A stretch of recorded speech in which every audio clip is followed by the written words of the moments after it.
Gulf countries ने recently Dhurandhar movie को ban कर दिया, जिसका box office collection 200 crore to 300 crore जा रहा है और ओवरसीज कलेक्शन भी शानदार है 44 crore around.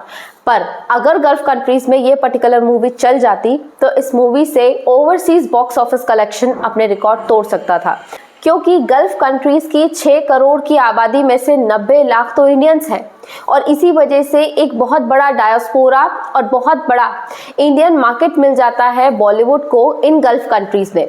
But in gulf countries ने इस पर्टिकुलर मूवी को बैन कर दिया, ये कहकर कि इसमें एंटी पाकिस्तानी कंटेंट है और एंटी पाकिस्तानी सेंटिमेंट्स और कंटेंट को प्रमोट करने की वजह से इस पर्टिकुलर मूवी को गल्फ कंट्रीज में बैन कर दिया गया, जिसने इसके ओवरसीज बॉक्स ऑफिस कलेक्शन को बुरी तरह से हिट किया। पर गल्फ कंट्रीज जैसे कि Bahrain, Oman, Qatar, UAE, Saudi Arabia, Kuwait, इन सभी ने जिस धुरंधर मूवी को बैन किया है, यही गल्फ कंट्रीज पहले भी ऐसा कर चुकी हैं। This is not the first time जब किसी इंडियन मूवी को बैन किया गया हो गल्फ कंट्रीज में। इससे पहले भी ये कई बार हो चुका है।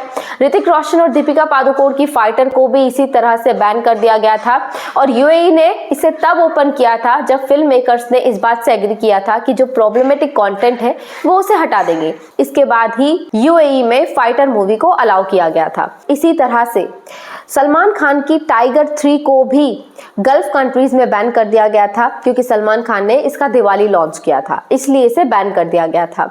इसी तरह से अक्षय कुमार और John Abraham starrer film sky force and diplomat को भी बैन कर दिया गया था, क्योंकि इसमें स्पाई एक्टिविटीज बताई गई थी अगेंस्ट पाकिस्तान, इसे भी बैन कर दिया गया था। कश्मीर फाइल्स को भी बैन कर दिया गया था।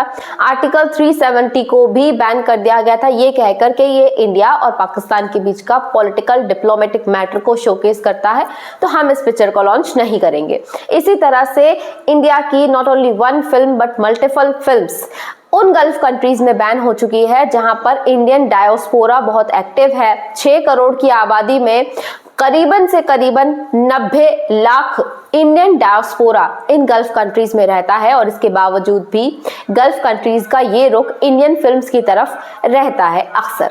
हालांकि इस पर पाकिस्तान का भी रिएक्ट आया है। पाकिस्तान ने कहा है कि हमने किसी गल्फ कंट्री को नहीं कहा कि आप मूवी को बैन कर दीजिए, धुरंधर मूवी को बैन कर दीजिए, ये उनका खुद का स्टेप है। पर गल्फ कंट्रीज ने ऐसा करके अपने पाकिस्तानी प्रेम को तो बता दिया, पर इंडिया के साथ में ये जानते हुए कि एक बहुत बड़ा मार्केट अटैच्ड है, इंडिया और गल्फ कंट्रीज का एक दूसरे से कितना स्ट्रॉन्ग अदर टर्म्स में रिलेशन शेयर होता है, चाहे कोई पॉलिटिकल हो, इकोनॉमिक हो, जियोपॉलिटिकल फ्रंट्स हो, डिफेंस फ्रंट्स हो, सिक्योरिटी फ्रंट्स हो, सभी पर। इसके बावजूद भी इंडियन फिल्म्स को गल्फ कंट्रीज में वन आफ्टर अदर बैन कर दिया जाता है।